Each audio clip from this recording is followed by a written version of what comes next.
Praise the Lord. Good morning.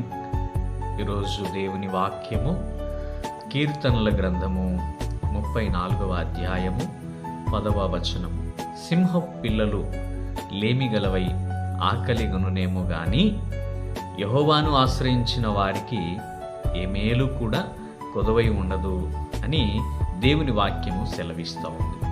ప్రియ దేవుని బిడ్డలారా, ఈనాటి దినములలో, ఈనాటి కాలములలో మన యొక్క కొదువ, మనకున్నటువంటి లేమి, మనకున్నటువంటి ఇరుకులు, మనకున్నటువంటి ఇబ్బందులు నీవు మొదట ఎవరితో పంచుకుంటూ ఉన్నావు?